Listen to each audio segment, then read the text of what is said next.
Vamos para mais uma aqui, ó. Led Zeppelin. E aí, meu velho? O que a gente pode falar do Led?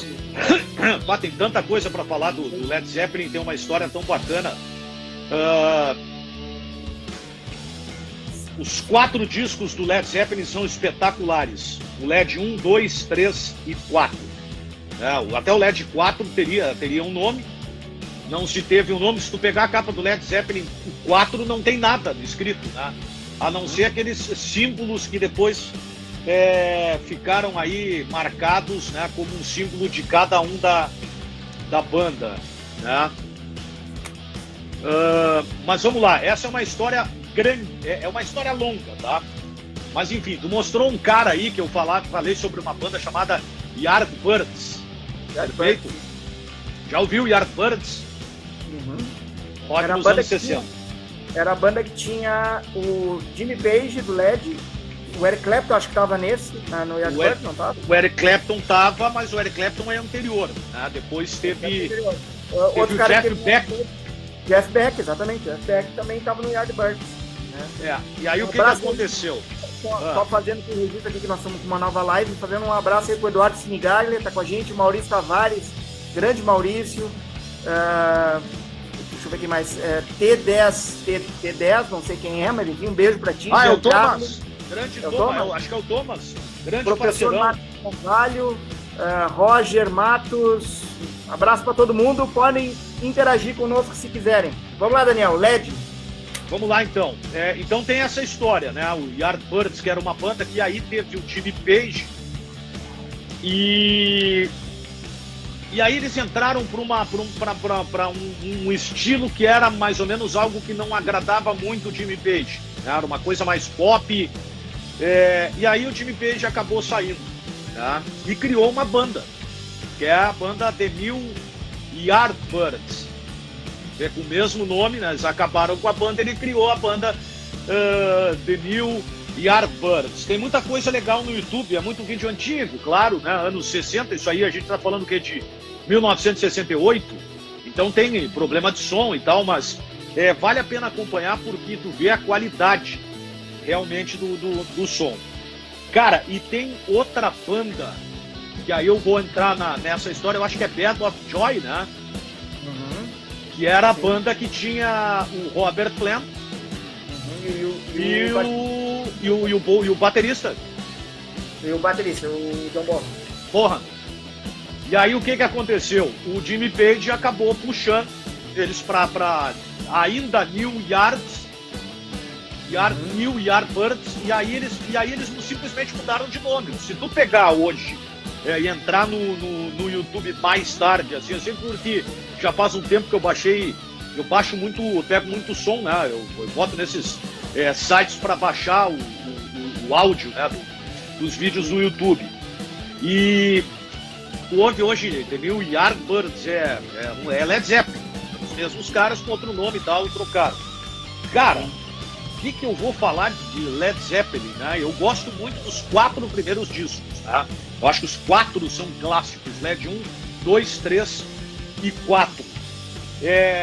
Tem uma das vozes mais bonitas da música, né, que é o Robert Plant, sem dúvida. E não tem um disco ruim, cara. Não tem. É uma coisa assim impressionante. Não tem um disco que tu diga assim, puxa vida, como baixou a qualidade, né?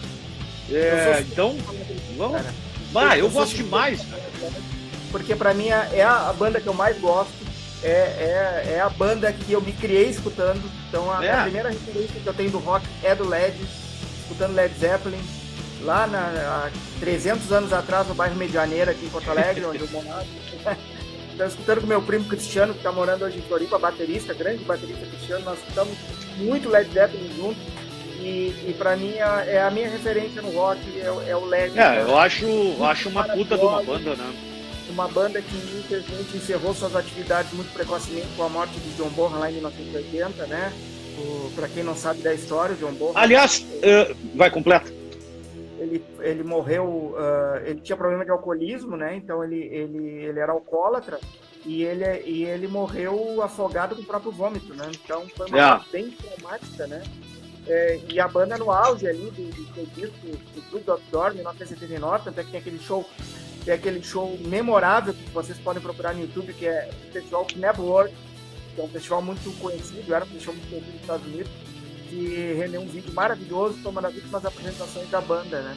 Então o LED para mim é a grande banda do rock, é a referência hoje para mim, mais que Stone, Beatles, Stones, né, Daniel? Eu vou ser bem sincero, cara, não me levem a mal, mas eu particularmente não gosto de Beatles, cara, eu não consigo gostar de Beatles. Assim, não, eu gosto. Sou mais de Stones nesse sentido, se fazem essa dicotomia Beatles e Stones, eu sou mais dos Stones, eu acho Stones mais atitude, mais rock and roll propriamente dito, né, do que Beatles. Mas fora esses dois, eu ainda coloco o LED, na minha opinião, como uma grande banda do rock que mudou, né, muita coisa que a gente tá vendo hoje em dia, ou viu depois, posteriormente. Eu quero trazer uma teoria aqui, Daniel. Deixa só para completar, assim, ó. Tem 4 bandas que, ao meu ver, são as bandas que a gente poderia definir como Pelé está para o futebol, né? Eu acho que o rock teve mais isso. Bandas em épocas diferentes, enfim, mas que eu considero as 4 grandes bandas. Claro que eu não vou desmerecer nenhuma das outras, porque são bandas também de Purple é sacanagem, é brincadeira. Um troço assim é absurdo. Mas vamos lá. Beatles, Rolling Stones, Led Zeppelin e Queen. Acho que essas 4 bandas, elas estão em nível Pelé, assim, Uma lista boa, cara. Uma lista muito boa. Queen, poxa, como é que tu não vai falar do Queen, né, cara? Como é que tu não vai mencionar o Queen, a ópera rock, aquela coisa toda, né? Melhor voz da história do rock, Freddie Mercury é imbatível, não tem como. Sensacional, cara. Eu acho que a tua seleção tá muito boa, cara. Tá muito boa. Mas voltando pro LED, cara, eu quero mostrar esse CD aqui, ó, que é do Jimmy Page e do Robert Plant. Jimmy Page e Robert Plant. No Quarter. Foi quando eles voltaram a se unir, né? Isso aqui é em meados dos anos 90. Inclusive esse aqui, cara, esse CD aqui tem, particularmente pra mim, tem uma história muito interessante. Esse aqui, cara, foi o meu primeiro CD. Oh, que legal. Esse aqui foi o meu primeiro. Que eu ganhei num amigo secreto da empresa onde eu trabalhava lá, sei lá, 30 anos atrás, né? Então, Jimmy Page e Robert Plant se reuniram novamente depois de anos, né, para gravar esse disco. Esse disco aqui, ele tem fortes influências de música hindu, árabe. Hindu, isso. Era uma fase que tava o Robert Plant. Eles tinham uma viajeira, tanto o Page quanto o Plant, viajeira de gostar de coisas orientais, né? Buscar muita coisa de corda também, né? Eles se juntaram aí com instrumentistas aí da região oriental, lá da Arábia, lá, ou da Índia, e fizeram um disco muito interessante, porque eles pegaram músicas do LED, fizeram novos arranjos, que ficaram muito bons, e gravaram músicas novas. Então, esse retorno do Page e do Plant nessa época, no meados dos anos 90, foi algo muito saudado aí, por quem gosta do rock, gostava do rock, porque eles andaram fazendo turnês juntos, cantando novamente músicas do Led Zeppelin, e foi muito bacana esse retorno deles, né? E para fechar o capítulo LED, não sei se você quer falar também, continuar falando do LED, fica à vontade aí, Daniel. A última aparição pública do LED foi em 2007, né? Que eles fizeram um show. 7, né? Foi 7. 2007, que eles fizeram um show na O2 Arena, né? Os 3 remanescentes, o Page, o Plant e o John Paul Jones, o baixista. Com o filho do John Bonham. Do John Bonham. John Bonham, exatamente. John Bonham. Que foi um show do cacete, meu. Só tocaram músicas do LED, né? Nas suas versões praticamente originais, né? Sensacional. Quem não viu, procura no YouTube, tem esse show, O2 Arena. Os ingressos esgotaram, se eu não me engano, em menos de 2 horas, quando eles abriram. Foi um show único. Eles não fizeram mais nenhum show juntos. E diz que ganharam muito dinheiro com esse show, enfim, porque, enfim, né? Uma reunião do LED depois de tantos anos. Então, quem quiser pode procurar que LED O2 é um showzaço. Esse aqui eu queria que tu falasse também, que eu acho que a gente falou um pouco, mas queria ampliar contigo, cara. Metallica. Eu acho que Metallica é uma banda que alternou bons e maus momentos. Assim como o Iron Maiden. Eu acho que o Iron ele viveu muito isso, né? Mas essa é uma banda que ela começou muito bem, e eu acho que a saída do Dave Mustaine, embora o Kirk Hammett seja um baita de um guitarrista, né? E é um líder da banda também, né? É um cara que exerce uma liderança, ao contrário do Dave Mustaine, que era um maluco total, né? Mas eu entendo que musicalmente, talvez o Metallica tivesse um outro status se o Dave Mustaine tivesse cabeça para seguir na banda. Talvez a gente não teria um Megadeth com muita qualidade, mas eu acho que o Metallica teria atingido um outro patamar. Eu não estou querendo aqui dizer que não atingiu. Tu acha ele mais guitarrista que o Kirk Hammett? Eu acho. Eu acho ele mais... Ele é mais agressivo. Sim, entrou no lugar dele. Como o Trujillo, né? Que era o do Suicidal Tendencies e do Infectious Groove, né? Que é outra banda muito, muito legal também. Ele acabou entrando no lugar do Nistwood, que era um cara que era, na verdade, a chacota da banda, né? Porque os caras simplesmente pegaram no pé dele, ele era muito fã da banda, então ele ficou com aquele encantamento e tal, e meio que forçaram a saída dele, né? Mas eu acho que ele era uma banda que se ela tivesse contornado algumas situações segurando a sua origem, eu acho que era uma banda que teria muito mais, como é que eu posso dizer, cara? Eu acho que ela seria muito mais fiel ao tipo de som que ela toca, entendeu?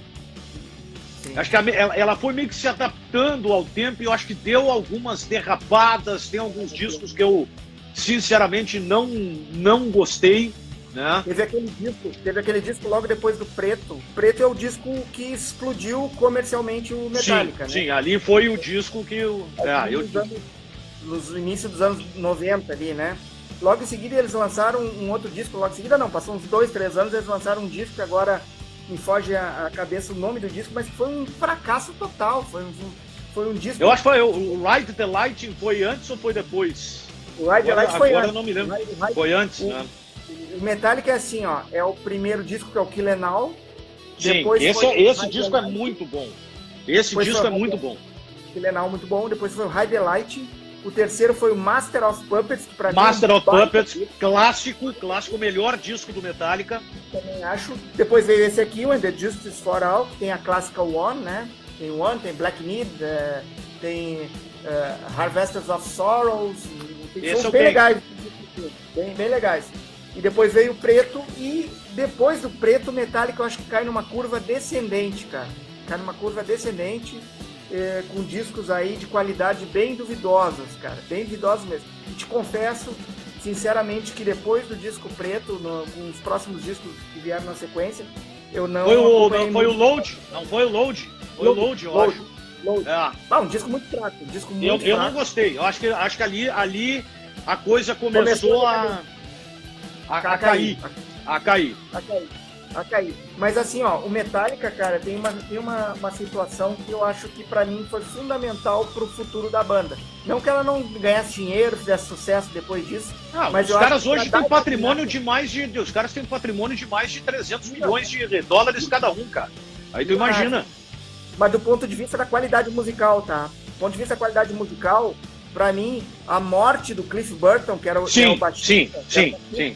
Tá? Sim, foi o que impactou ali, né? Extremamente talentoso, um cara fora do comum. Tanto é que tu vê nos primeiros discos do Metallica, ele participou dos 3 primeiros discos do Metallica, tá? O Kill 'Em All, o Ride the Lightning e o Master of Puppets. Logo em seguida ele veio a falecer, infelizmente. Veio a falecer num acidente. Tu consegue perceber nesses 3 álbuns do Metallica, cara, a presença do contrabaixo do Cliff muito marcante, cara. Muito marcante. Com solos de contrabaixo, coisa que não é natural para uma banda de heavy metal, que o Nistwood, na verdade, é um cara que copiava. Ele não era um cara original, né? Ele seguia a risca. O que ele fez? Como eu te falei, como era muito fã da banda, e quando surgiu a possibilidade dele ingressar no Metallica, ele é um cara que seguiu à risca o que fazia o Cliff Burton. Só que me parece que o baixo do Cliff Burton era mais pesado do que... Né? E era mais marcante, né? E era um cara que agregava demais para a banda, né? Porque era o cara que tinha boa relação com todo mundo. Né? Exatamente. E a saída dele também acabou interferindo nesse aspecto aí, né? O Lars e o Hetfield tiveram várias desavenças aí, tanto que tem um vídeo do Metallica que vale a pena acompanhar. Eles estão numa reunião discutindo, um mandando o outro a merda, não, vai tomar no rabo, vai tu, não sei o quê. Era uma coisa assim, tu imagina os 4 tocando junto. Porque tinha meio que uma inveja do Lars em relação parei que apagou aqui, em relação à relação que o Hetfield tinha com o Cliff Burton, né? Porque eles eram parceiros, eram confidentes, os caras viviam tomando trago e... Sim, claro. Aliás, cerveja era uma coisa muito comum, né, entre eles, né? Sim. Eles tomavam o que sobrava do Dave Mustaine. É verdade. Mas assim, ó, a morte do Cliff Burton para mim foi um fato que marcou a sequência do Metallica do ponto de vista de conteúdo e de qualidade musical. Tá? Viagem de ônibus, né? Foi de uma viagem de ônibus que ele acabou falecendo.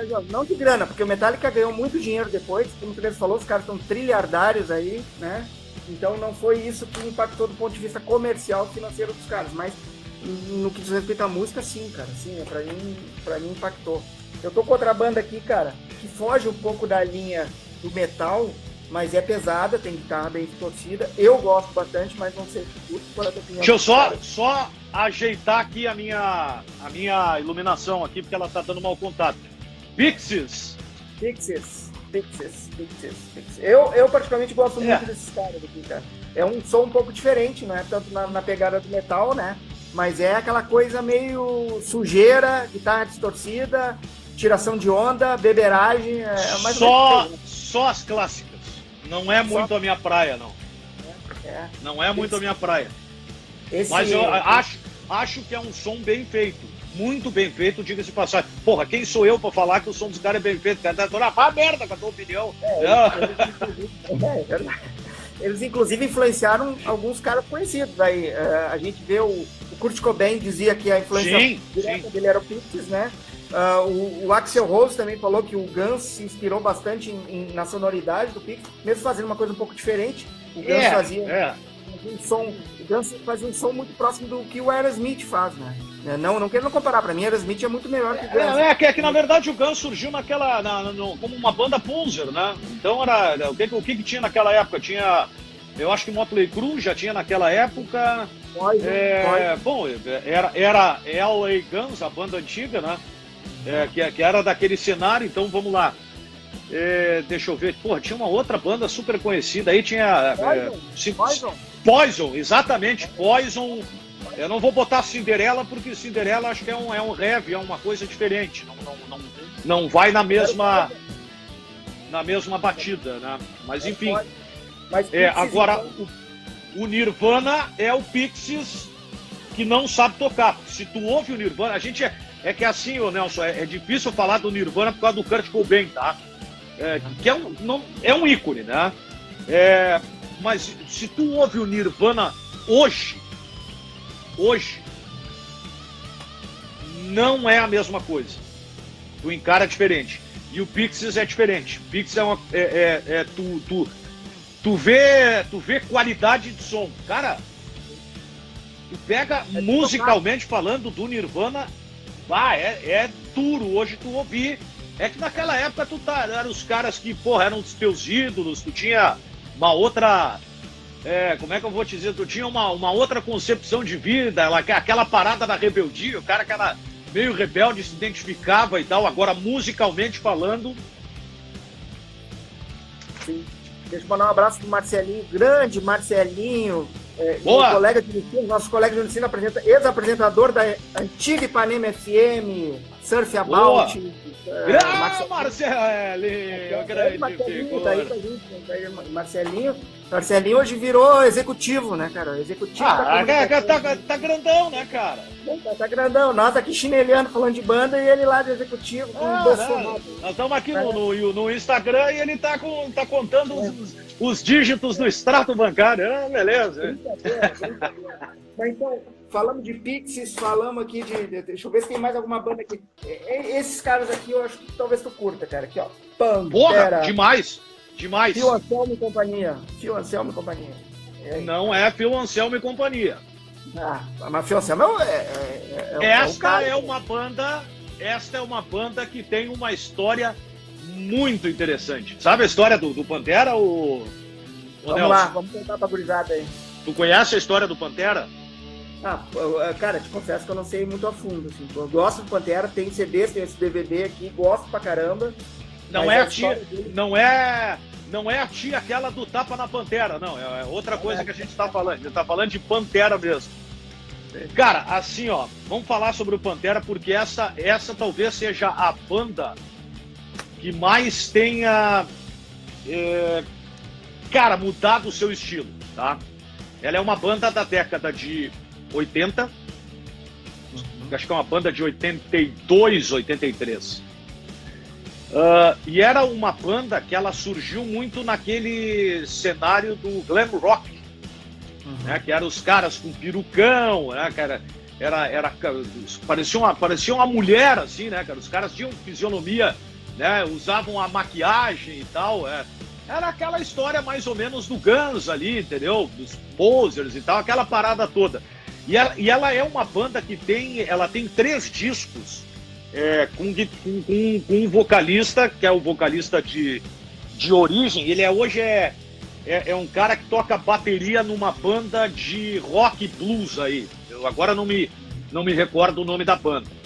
E que, aliás, só saiu do Pantera porque ele deu uma despirocada, assim, tinha uma gravadora que era a gravadora do Gene Simmons, do Kiss, que queria fechar contrato com eles e o vocal não aceitou na ocasião, tá? Sim. Se tu pegar os discos antigos do Pantera, as capas, assim, cara, é absurdo, velho, é uma coisa tosca, assim, que não tem explicação, tá? Não tem explicação, acho que do Pantera que eu tenho é o Vulgar Display of Power, tá? Não, e pra tu ver como tem... Eu tenho, né? Tenho. Foi ali que eu conheci o Pantera, o Vulgar Display of Power. E daí já era um som mais pesado, né? Porque aí o Pantera teve como é que é a palavra? Teve a transição, né? E esse período de transição, como teve a troca de vocalista, claro que um disco nesse período foi gravado com o Phil Anselmo cantando algumas músicas que elas tinham sido feitas já pela banda e que só faltava gravar para produzir o disco. Isso de fato acabou acontecendo. Depois veio o Cowboys from Hell, que pode parecer, pode gerar muita confusão para uma galera aí, mas na verdade foi o primeiro disco, né, do Pantera. O Vulgar Display of Power foi o disco subsequente, foi o disco seguinte. O primeiro mesmo foi o Cowboys from Hell, para muita gente, porque é um som mais pesado, tem aquela coisa gutural do Phil Anselmo, né? E as suas maluquices e polêmicas e coisas do gênero. É um baita som. Tá cortando aqui. Dá uma faladinha aí. Eu falei que o Cowboys from Hell é um baita som, cara. Um sonsaço do Pantera, né? Sim. Inclusive, tô achando aqui, cara. Não sei se vai tocar aí. Ó, não sei se tá tocando aí. Tá, baixo, mas tá. Então assim, ó, Terry Glaze, eu acho que era o nome dá uma pesquisada pra mim aí se é Terry Glaze, o nome do primeiro vocalista do Pantera, tá? Mas quem puder ajudar aí, vamos lá. E aí, cara, assim, ó, tem alguns discos que são interessantes, tá? Na fase glam do Pantera. Project in the Jungle é o que tem a capa mais horrorosa de todas, que é um disco que tem peso, mas ele é um som, porque se tu pegar o Cowboys from Hell e pegar o Project e ouvir, não tem a menor condição de tu achar que é a mesma banda. Terry Glaze. Então tá, Terry Glaze. Então 1981, 86.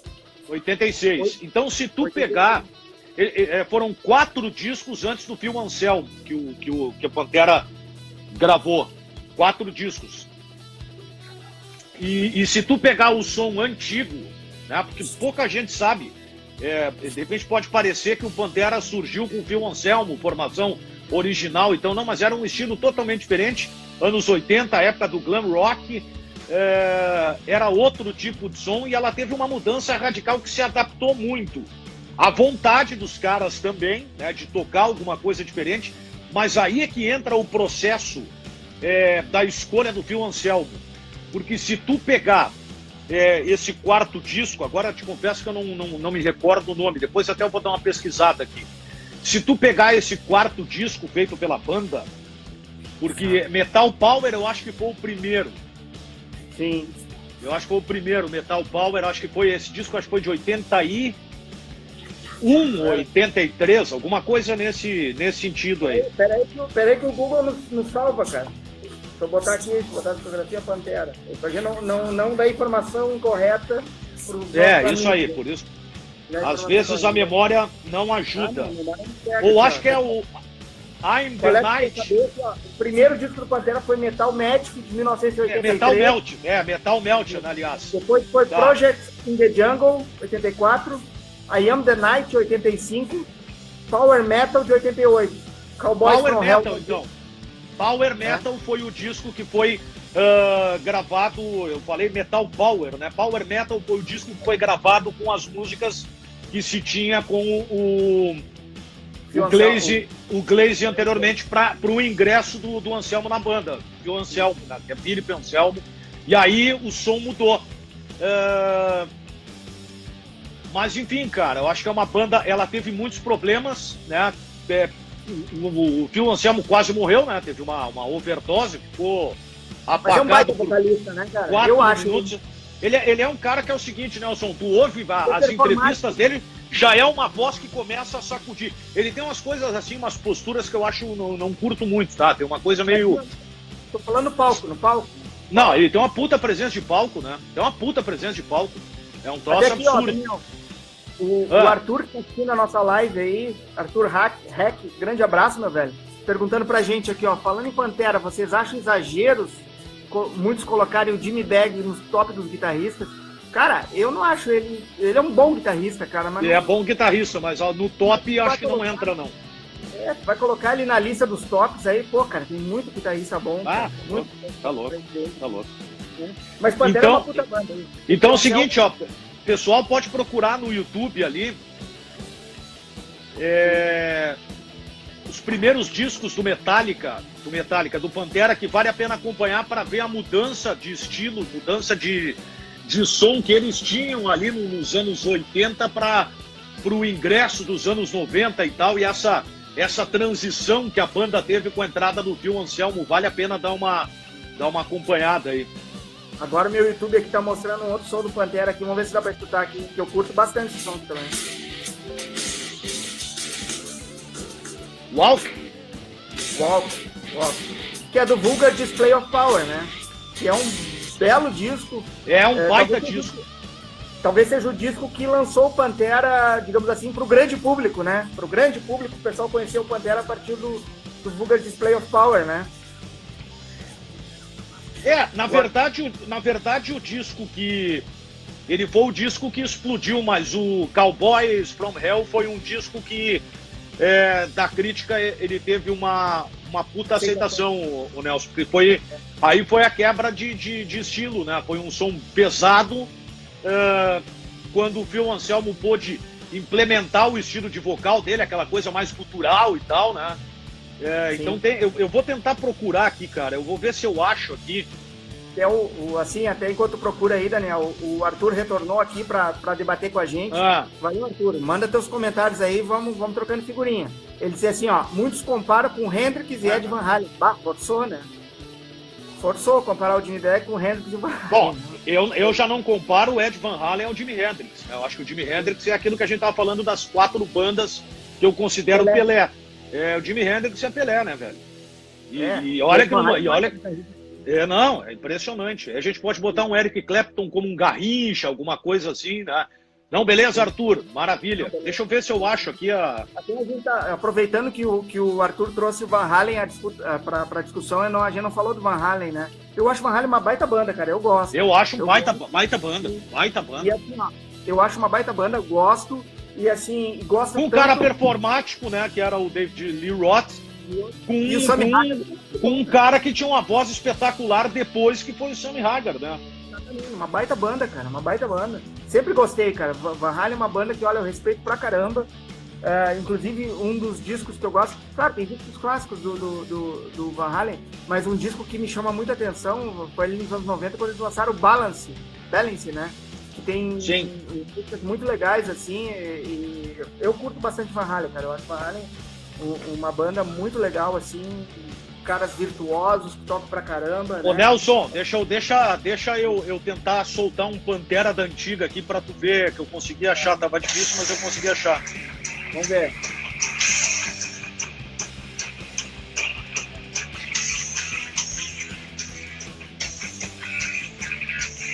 Não sei se tá chegando bem aí.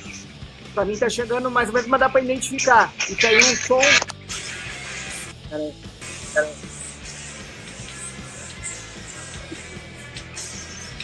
Tá um pouco baixo, cara. Mas dá pra ver, cara, que a pegada é outra, né? A pegada é outra. Me parece Vamos ver aqui, mais agora hard tem um rock, vocal, né? agora tem um vocal. Tá baixo. Tu tira o fone, parece que...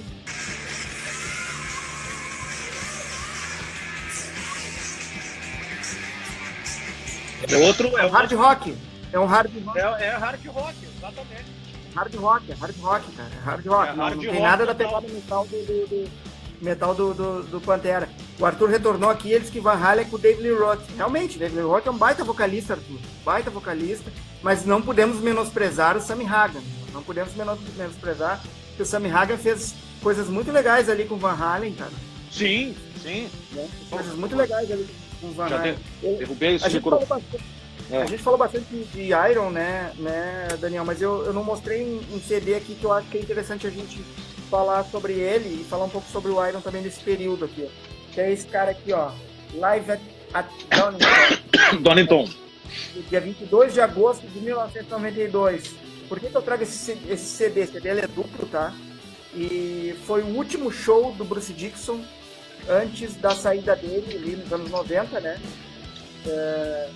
Quando ele saiu da banda, deu um tempo na banda, no Iron Maiden, lançou ótimos discos solo, que eu sou fã da carreira solo do Bruce Dickinson, gosto muito dos discos que ele lançou solo, mas ele deu esse tempo, e esse show aqui, ele foi um show de despedida, e eu me lembro que eu assisti, cara, eles transmitiram esse show depois na Bandeirantes. Foi. Na Bandeirantes. Foi um show que, na verdade, ele foi transmitido pela BBC. Sim. Esse show foi transmitido pela BBC. Era um show performático, né? O Bruce Dickinson. É que, na verdade, é o seguinte, né? O Nelson. Eles deram a entender ali realmente a saída do Bruce Dickinson. Por quê? Eu até estava falando numa outra live, não sei se chegou a acompanhar. O Bruce Dickinson, ele sentiu que ia estourar no dele, tá? Porque tinha um movimento já de saída do Bruce Dickinson do Iron. Ele já estava nessa vibe aí de fazer carreira solo, tentar ou montar uma banda e meio que sair um pouco desta relação do Iron, né? E esse show é bem interessante porque ele é um show que tem mágica, tem ilusionismo e tal, e a Bandeirantes passou muito teatral, esse show. Né? Muito teatral, né? Eu gravei esse show, eu tenho ele até hoje gravado em VHS. VHS eu tenho também. Esse show acho que foi em 1992. Sim. E aí ele é retirado do palco, levado para a caixa Iron Maiden, né? Que é aquela caixa, né? Com os espetos, né? Enfim, com aquelas lanças, que é o nome da caixa mesmo, né? Iron Maiden, né? E ali ele, entre aspas, morre. E aí o Ed corta a cabeça dele. Eu não me lembro agora se é... Eu não sei qual foi a última música, eu acho que foi Running Free. Ou o próximo Running disso. Foi a Running última, Free. né? Running Sanctuary Free, e Running Free. As três últimas, tá? The Trooper, Sanctuary e Running Free. Foram as três Isso últimas aí. do show. As três músicas finais do show. E ele é levado naquela caixa e o Ed corta, não, seria a cabeça dele de um boneco, tem aquele show e tal, e espeta no corpo deste ilusionista, né, que é colocado numa plataforma, simula uma lança furando o corpo dele, furando aqui o abdômen, e o Ed coloca a cabeça do Bruce Dickinson ali. Ali foi, na verdade, a comunicação para os fãs de que o Iron Maiden não contava mais com o Bruce Dickinson no vocal. E aí, ele gravou muita coisa boa na carreira solo dele. Eu acho que acabou sendo importante porque ajudou até mesmo esse processo de volta dele para o Iron. E, cara, eu acho que isso aí aconteceu da melhor forma possível, porque o Iron deu uma caída brutal ali naquele período que já tava, né, da saída... Do Blade Bailey, tá falando? Da saída logo no ingresso na saída do Bruce Dickinson, a coisa já não tava tão bem. E aí, isso contribuiu bastante. E aí o Bruce Dickinson montou a banda. Eu não me lembro agora se o Adrian Smith tinha saído do Iron, porque o Adrian Smith tinha sido o primeiro a sair do Iron, Sim. se não me falha a memória. E aí o Bruce Dickinson sabia que ia estourar no dele e saiu. E aí ele tocou... Na realidade foi assim, ó, depois do Seven Son no Seven Son, né? Sim. Daí o Adrian Smith saiu, o Dixon já tinha carreira solo, ele já tinha lançado seu primeiro disco, sim, ele já estava fazendo. Millionaire. O nome do primeiro disco do disco é E aliás, um disco muito bem feito. Muito bem feito. Eu me lembro que eu comprei o bolachão desse disco. Bolachão. Tattooed Millionaire. É de 1989, se eu não me engano. 89. Ele é um disco sensacional. Tem cover de David Bowie ali, que ele canta. E o seu guitarrista naquele disco ali é o Janick Gears. Que foi levado pro Iron por ele. Ele puxou pro Iron, pro lugar do Adrian Smith. Tanto é que No Pray for the Dying, que é o disco do Iron de 89 ou 90, se eu não me engano, né? Já tinha o Janick Gears tocando guitarra. Mas mesmo assim, ele no Iron, depois lançou Fear of the Dark, né? Enfim, daí saiu nesse meio tempo. Ele não deu pausa na sua carreira solo. Ele continuou com a carreira. Ele continuou. Eu acho que ele fez uns 4 ou 5 discos, né? Ele chamou o Adrian Smith pra carreira solo dele. O Adrian Smith gravou um ou 2 discos com ele. E a condição dele voltar pro Iron era ter o Adrian Smith e o Janick Gears. Agora, eu não me lembro se o Janick Gears já tinha ido pro Iron antes. Sim. E a exigência do Bruce Dickinson para voltar pro Iron tinha que incluir o Adrian Smith. E aí os caras acabaram aceitando. Que na verdade é o seguinte, vamos combinar. Tem 2 guitarristas do Iron Maiden, né? O Janick Gears não toca porra nenhuma e é um performático do caramba. Sinceramente. Né? Tá sendo meio radical, porque ele faz uns solinhos legais até, assim, quebra o galho. Quebra o galho. Tá bom. Aparece na fotografia, tá? Mas ele é o cara que, se ele sai da banda, a banda continua tendo qualidade no som. Tá? Se tu perde um Adrian Smith, por exemplo... O grande guitarrista pra mim do Iron é o Dave Murray. Pra mim, o grande guitarrista... Esse é imbatível, né? Esse é da formação clássica do Iron Maiden, um cara que teve na banda há todo o tempo. Tá? Pra mim é o grande guitarrista. E até eu não trouxe aqui, Daniel, eu tenho o Brave New World, que é o primeiro disco com os 3 guitarristas, tá? Até o Arthur fez menção aqui, o Arthur continua colaborando com a gente. Entra no jogo aí, Arthur, tá nos ajudando. Vamos lá.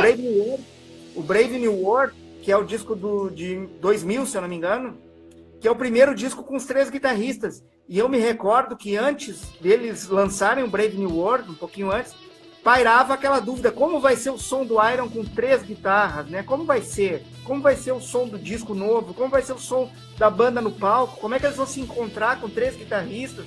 Não vai ficar estranho? O Steve Harris não vai sumir, porque com 3 guitarras o som do baixo vai ser abafado. Não foi. Nada disso aconteceu. E o Brave New World é um baita disco, cara. Eu acho um baita disco do Iron Maiden, do Brave New World, cara. Eu vou te dizer que... Não curte muito. Não é que eu não curto, eu acho que ele não foi um baita disco. Pela história do Iron, tá? Mas, porra, Somewhere in Time... Eu gosto dos sons ali, cara. A própria faixa título, Brave New World, The Ghost of Navigator, eu acho um baita som também. Então, tem umas músicas legais ali. Eu acho que Peace of Mind é bom. Killers é muito bom. The Number of the Beast é muito bom. Live After Death é puta, é ao vivo, mas é um baita é show, mas é um troço absurdo. O próprio Fear of the Dark é um disco bom, cara. O Iron Maiden é bom, No Prayer for the Dying é bom. Eu achei um disco muito bem feito também. Fear of the Dark é bom. Sim. Né? Mas eu vou te dizer assim, ó, cara, vale a pena pegar e ouvir o Blaze Bayley depois da saída dele do Iron. Ele fez 2, 3 discos muito bons, muito bons. Eu tenho alguma coisa que eu separei, eu acho que vale a pena acompanhar a carreira dele.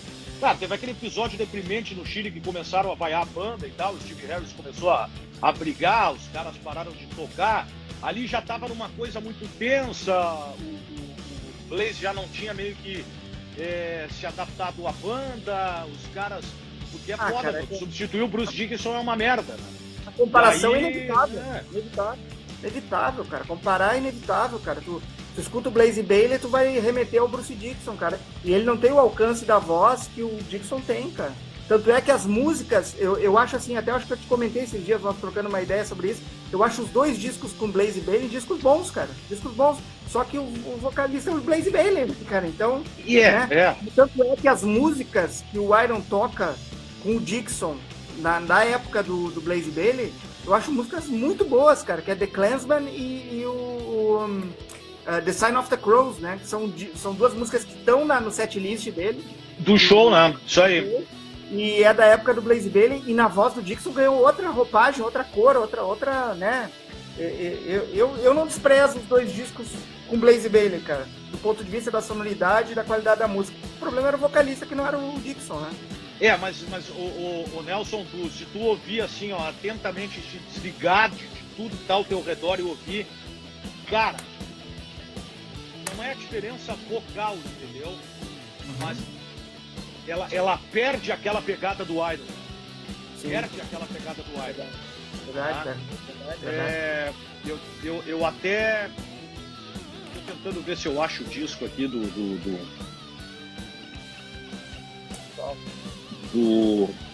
agora eu tenho que procurar, cara. Tem aqui, cara, eu acho que não é muito a tua praia, tá? Mas... O Wolf's Bane é o nome da banda. É a banda, uma banda que ele tocou também o Blaze Bayley, né? Eu acho que até ele veio do Wolf's Bane. E Saila com Messiah é o nome do disco do Blaze Bayley, o primeiro disco dele quando ele saiu do Iron Maiden. Esse disco é de 2000, vale a pena acompanhar. Acompanhar. Ele teve aqui, depois da carreira solo, ele teve aqui em Porto Alegre, no Brasil. Eu acho que foi depois que ele perdeu a mulher, a esposa dele faleceu, estava com câncer. Ele viveu uma fase ruim, a entrada dele pro Iron não foi boa, não. A vida dele meio que deu uma mudada aí. Tu já ouviu aquela banda cover do Iron, que é brasileira aqui, a Children of the Beast? Cara, o vocal é muito parecido com o Bruce, cara. É uma banda de São Paulo, os caras são muito bons, cara, são muito bons. E daí eu fiquei pensando assim, como é que um cara desse, brasileiro, vocalista e tal, até não me lembro o nome do cara.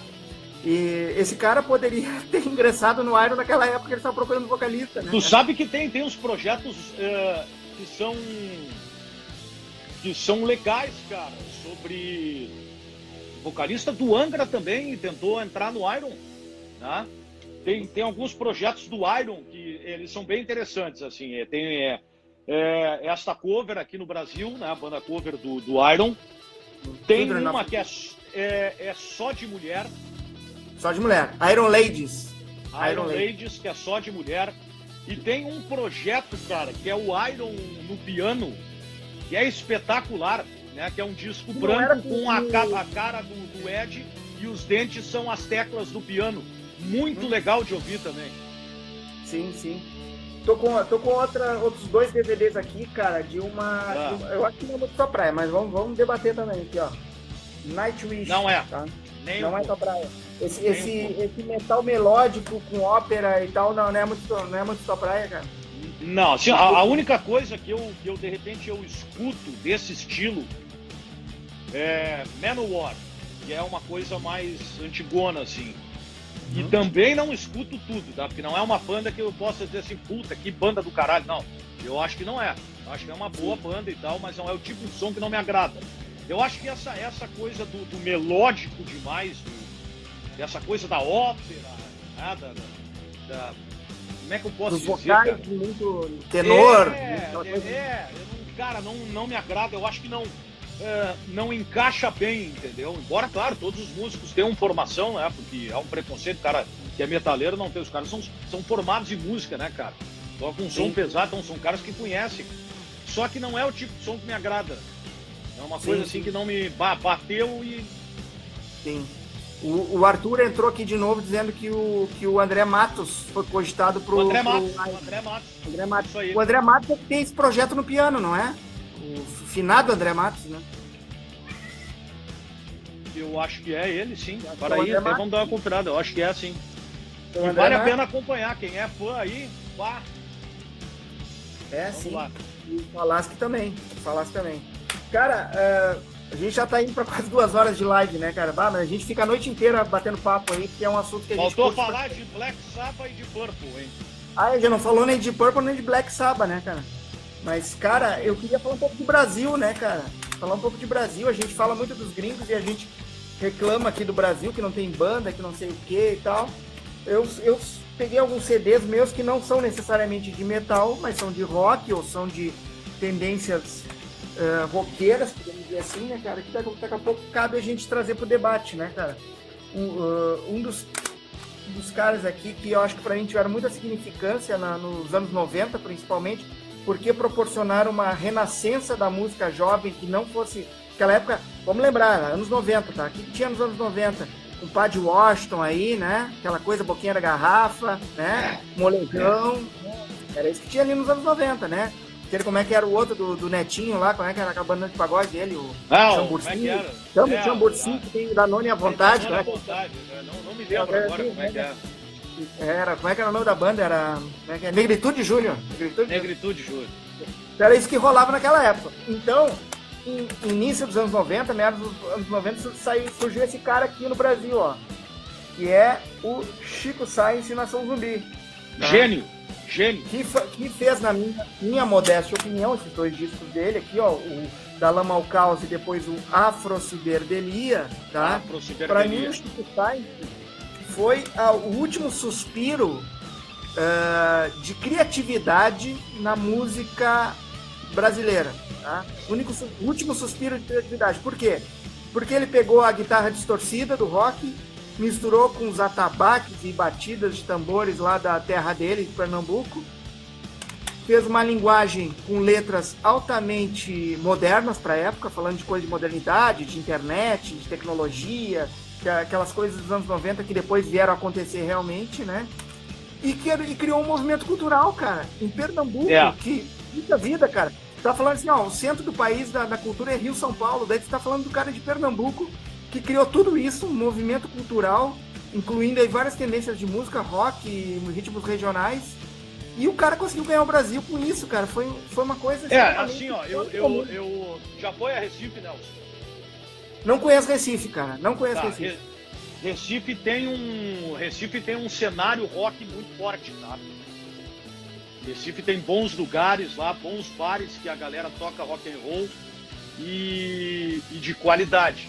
É que às vezes fica muito regionalizado, a coisa acaba não tendo espaço aqui, né? Mas o Chico Science surgiu naquela época que de novidade, o que a gente teve? Raimundos, teve ele, Planet Hemp... Cara que eu ia falar, ó. Tem outros caras que eu ia falar também, Raimundos. Raimundos, Chico Science, Planet Hemp, o que mais?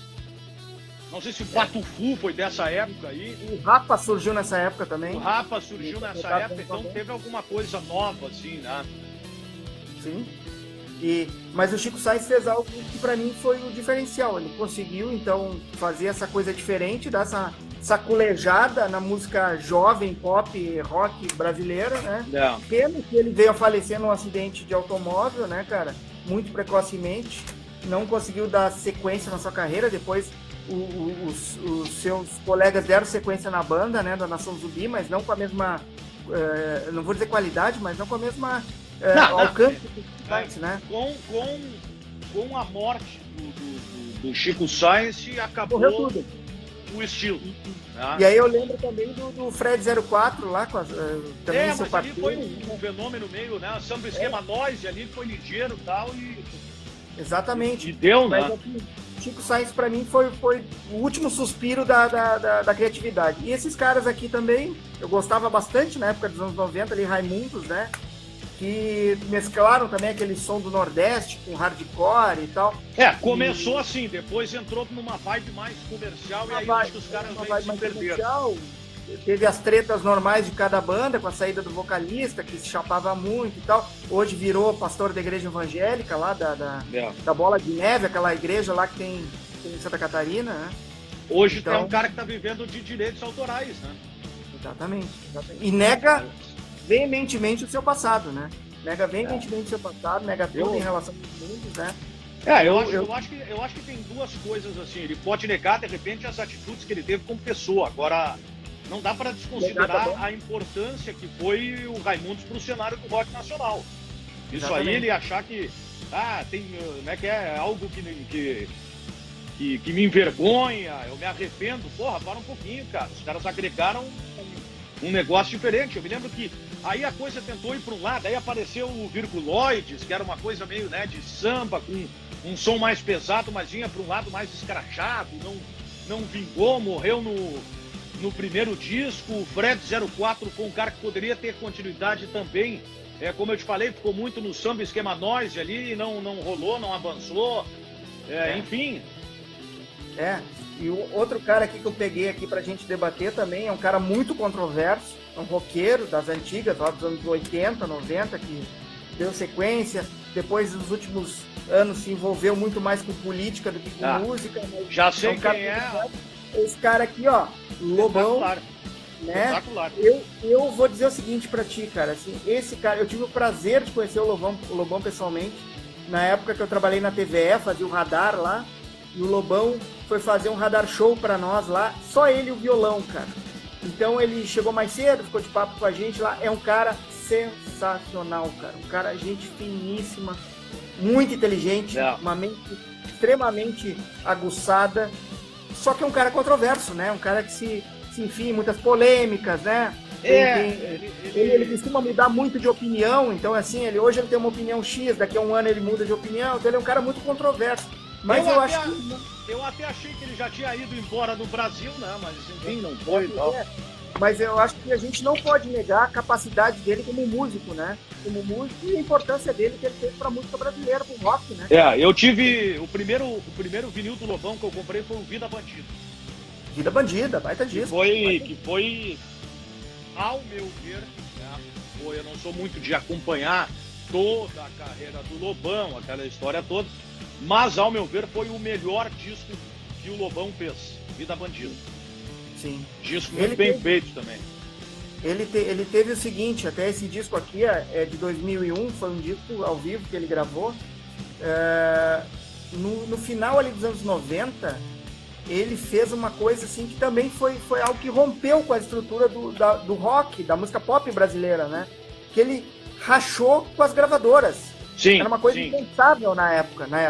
Ele simplesmente disse assim, olha, as gravadoras mais ou menos como um empresário de jogador de futebol. As gravadoras sugam da gente e nos dão migalhas. Então eu não quero mais que lançar disco com gravadoras. Assim, se tu tem uma situação financeira que ela te dá esta possibilidade, é uma puta de uma atitude. Muita gente não podia fazer. Mas ele acabou criando. Claro que eu posso estar exagerando, forçando a barra, mas ele criou um movimento independente, cara. E depois da atitude que ele tomou, vários outros artistas entraram nessa vibe. Claro que ele teve a dificuldade, era ele que tinha que fazer tudo, distribuir aquela história toda. Mas, enfim, eu acho que... Inclusive, assim, ó, ele brigou com a gravadora nos anos 90, ele brigou com a gravadora, ele gravou aquele disco A Vida é Doce. A Vida é Doce. Muito interessante. E ele começou a vender o seu disco nas bancas de revista. Ele vendia os discos na banca de revista. Então não tinha na Multissom da vida, tu nem achar o disco do Lobão. Tu ia achar lá na banca lá da República com o João Pessoa. Lá tu ia achar o CD do Lobão. 9,90. E daí ele criou a sua própria gravadora, que é essa aqui, não sei se dá pra ver direito, que é Up. Que é Universo Paralelo, era o nome da gravadora dele. Esse disco aqui, que é um ao vivo de 2001, ele vinha com uma revista, com as letras das músicas. Tu comprava ele era embalado, ele era como se fosse um álbum.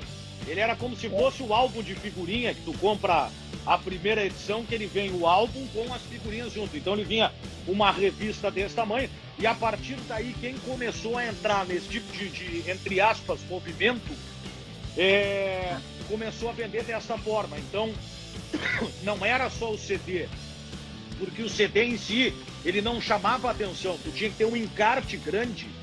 Uma foto bacana. Isso, te utilizar como isca para tu ver o CD e comprar, né? Porque era uma outra realidade. Até aqui, ó, no encarte tem uma...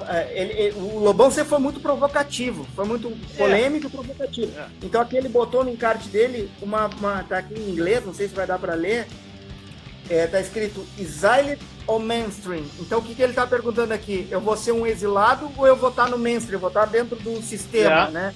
Então ele aqui provocando as gravadoras, né? Provocando as gravadoras, lançando seu disco nas bancas de revista. Foi algo impensado para a época e algo que revolucionou, de certa forma, a indústria fonográfica naquela época, né? A gente pode lembrar, Daniel, que nos anos 90 também surgiram selos independentes. Sim. E a gente está falando de Raimundos agora há pouco. Quem viveu aquela época lembra? O selo Banguela. E o Cogumelo Records. Cogumelo Records. Se eu não me engano, o Cogumelo era do Sepultura, não era? Sepultura, acho que foi de Sepultura, né? Mas o que eu me lembro assim era Banguela Records. Tá? Banguela vai Records. cair Daniel, vai cair a live de novo, 30 segundos. Eu acho que não vou ficar mais uma hora, né? Acho que a gente vai ter que marcar outro dia para falar mais um pouco. Vamos fazer outro dia.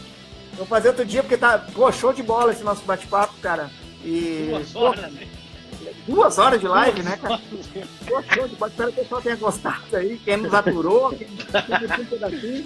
Voltamos em breve, tá? Valeu, Danielzinho.